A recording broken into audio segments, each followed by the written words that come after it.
So if I bring you a gift, Veranda, and I give it to you, what do you say? Thank you. You say thank you. And that's what we're conditioned for. We get something and we say thank you. Thank you becomes an effect after a cause. But what I want you to know today is that gratitude is cause, not effect. So write it down.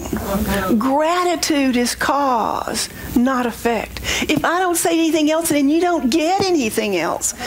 Gratitude is a cause, not effect. When we were singing that, I'm so grateful to be alive. When I'm so grateful to be alive, what did you feel? Grateful. And didn't your energy rise? Didn't you just feel energy just filling your body, filling your mind, filling your heart? That was that power of gratitude and the power of music linked together, which is a magical thing. So I am so grateful to you guys for being here today. And I won't miss the opportunity to tell you that they have a table in our hospitality room, and you can take that music home with you, and you can get that feeling. You can have that feeling in your car. Oh, because I'm going to get that song. I know I am. Both of them. So when I was researching what I was going to talk about today, I had found an article, and it was the perfect article. And once again, when I go back to find it, I can't find it. So I found something that was close to it, but the percentages are not, the statistics that I wanted to tell you about are not all together. So you're going to have to be a little patient with me this morning. There are some studies done on gratitude. Serious scientific studies where they have blind groups and they do things the same way except for gratitude. And so here are some results. If you practice gratitude for a week, it has an effect on you for months. If you practice gratitude for 6 weeks, they say the effects of it last a year.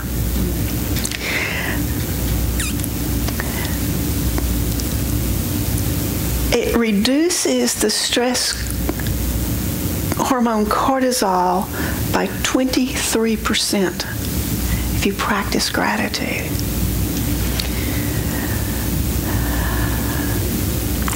In another study, participants were given 1 week to write and then deliver a letter of thanks to someone that they may not have given thanks to before. And what they found is that those people were happier, ranked themselves happier than the control group.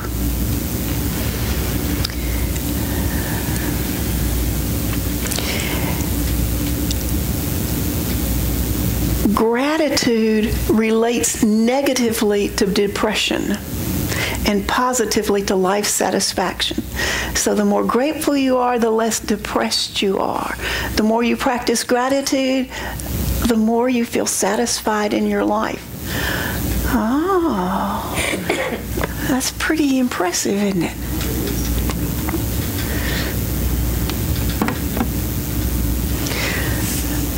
We're so accustomed to saying thank you after the fact. But what did Jesus do? He gave thanks before. That pattern he taught us before. Giving thanks before he broke the loaves and the fishes. And what happened to the loaves and the fishes? They multiplied. And that's exactly what happens to us when we're grateful for something and we appreciate it. The value in our own mind appreciates.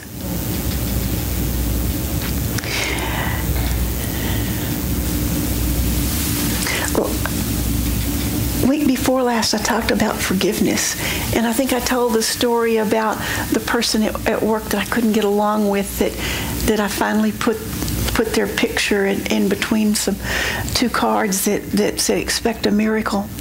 And I realized as I was doing the gratitude talk this week, preparing for it, what I realized as I was willing to forgive all that had gone between us, and I had this thought of expecting a miracle that our relationship could change, I began to look for things that Susan did right versus all the things that Susan did wrong.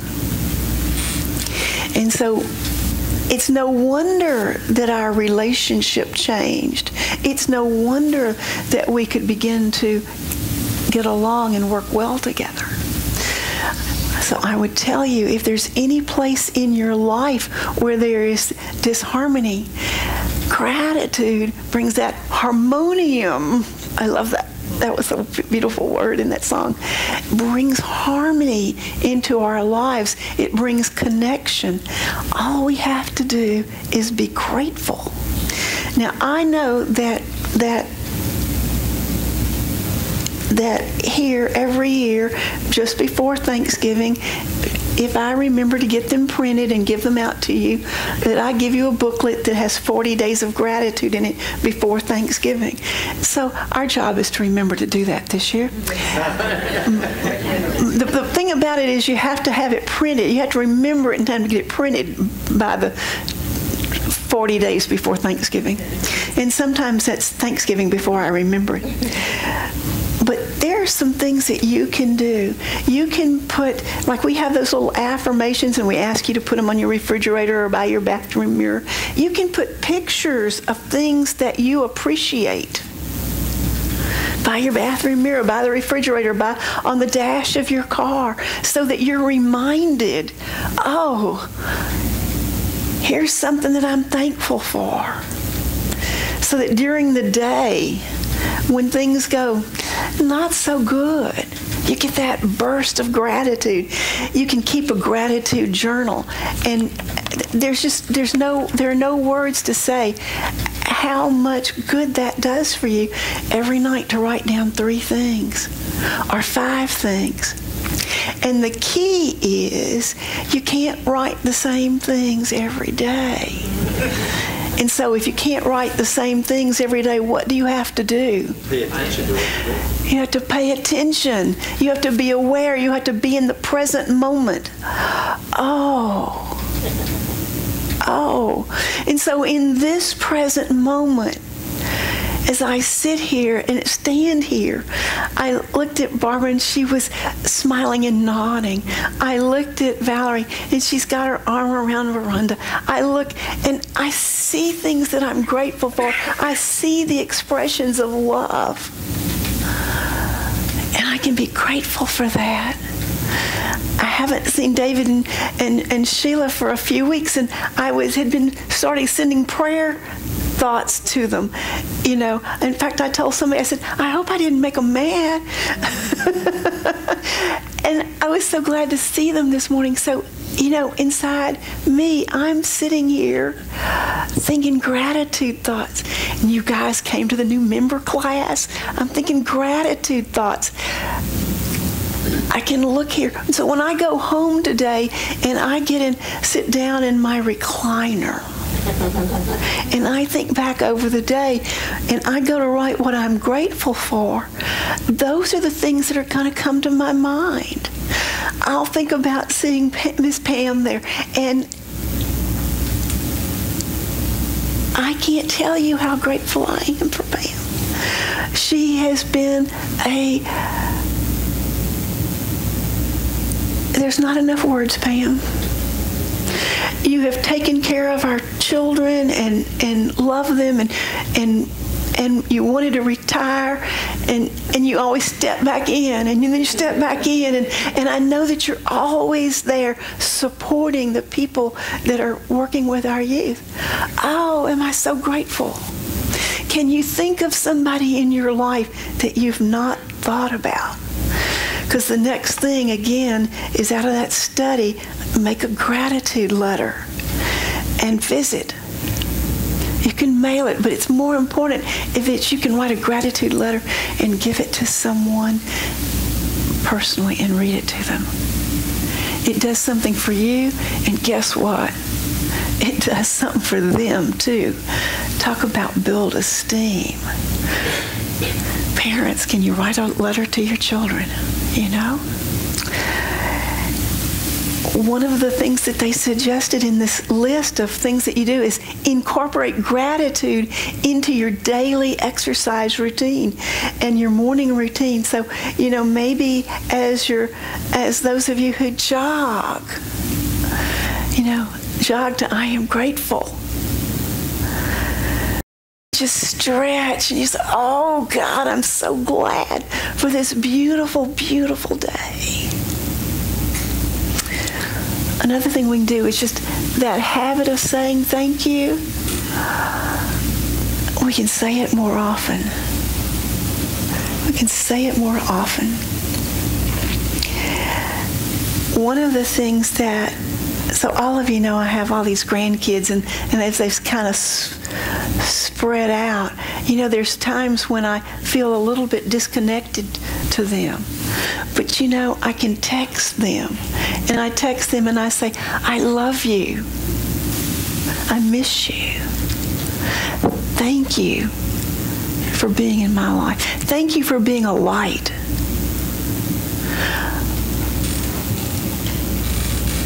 I said that to my son the other day, a week or so ago. I said there was something that I had asked him to do, and it dawned on me that I was putting him on the spot. And so I said, Chris, whatever decision you make is okay, because you are the light of my life. And I'm thinking, oh my gosh, I've stepped over the bounds of my son's comfort, because he's not very demonstrative. And there was a little pause. And he says, Mom, you're a light in my life too.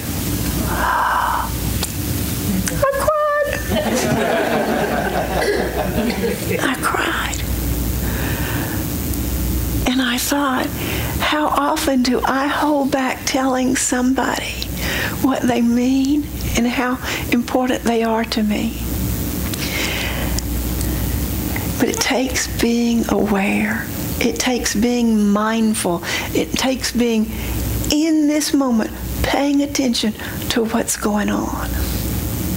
It took me paying attention to the fact that I was putting my son on a spot rather than trying to get him to do what I wanted him to do. You and I get to be so fortunate because we come here to this Unity Church and we have these Unity teachings that tell us that our lives can be transformed, that what we have today does not mean what we have tomorrow. What we are today is not what we might be the next moment. In any moment, our lives can be transformed. Isn't that wonderful teachings? That's what drew me to Unity, is that there was hope for me. I didn't have to stay down where I was. There was hope. And that hope comes with gratitude. One of the surest ways for you to get that lift is to start practicing gratitude. Somebody was telling me that they hated their job. And I told them, until you love your job, you can't go. You will never be able to get out of there. When you can learn to love your job, love where you are, love and appreciate it. If you have a boss you don't like, love and appreciate him. Find something you like. And what you do is you, somewhere in that universal energy, you open a door. And you'll get sucked out of there. It's not like you trying to find a job. That job's going to come find you. If you have this love of God and this enthusiasm and you walk through the line, the minister's going to follow you out in the parking lot and say, come work with me. Gratitude, enthusiasm, that love that was in that music. It's magnetic. It brings that which is good in your life. One of the exercises they suggested is that at the dinner table every night is ask each person to say 3 ways that they had been blessed.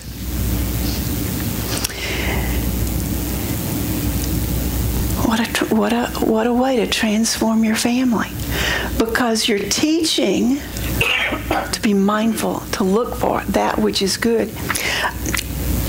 The number 10 one on my list was acknowledge one ungrateful thought per day and replace it with a grateful one.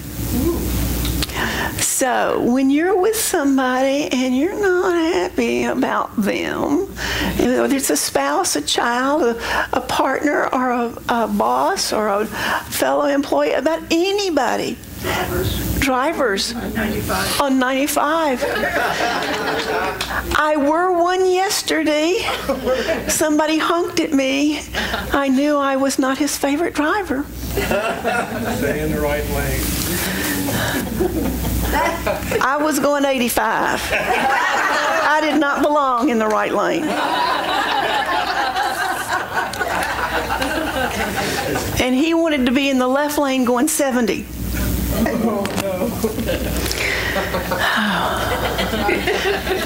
And so I could say, you're going so slow. I am so grateful that you're going to be the safe driver on the road. But it's amazing how, just like my story with Susan, that when I started looking for things that I liked about her, or that I could admire about her, or I could appreciate, even if it was the littlest thing, she didn't spill her calendar on my desk today. If I could find the littlest thing, it changed me. Our relationship changed. She didn't like me any better than I didn't like her. But I changed. And guess what? She changed. So if there's anywhere in your life, if there's any place in your life that you're not happy, then go to gratitude. My knee hurts when I walk up that stair. Well, thank you, God, that you got me up there one more time. That we have the stairs to walk up. That we have the stairs to walk up in the beautiful new building. But I think about Myrtle Fillmore and the way she got to her healing. Myrtle Fillmore is one of the co-founders of Unity. She thought she was dying. And she went into the closet, her prayer closet, and she prayed. And she began to thank her body, every cell of her body.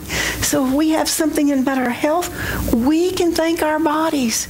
And that helps. Even in the midst of something not working, we can thank all the things that are working. This week is the beginning of Lent.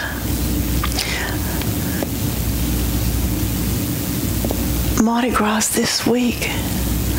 I think breakfast won't have a Mardi Gras feel to it, but I think lunch after the second service will have some kind of Mardi Gras feel to it. I could smell the onions and the celery and the bell peppers this morning in there. This year's booklet from Unity is Be Ye Transformed. Be ye transformed, and you're transformed by the renewal of your mind. And so if there's nothing else that you can do, if you can't think of an affirmation that you can use, stop and find something that you're grateful for. Even if it's, God, I'm still breathing. Thank you, God. You are a blessing. And you can be a blessing with gratitude. So what did I tell you to write down? Gratitude is a cause. It's causation in your life. If you want to get sucked up to the next level, add some gratitude. And so it is.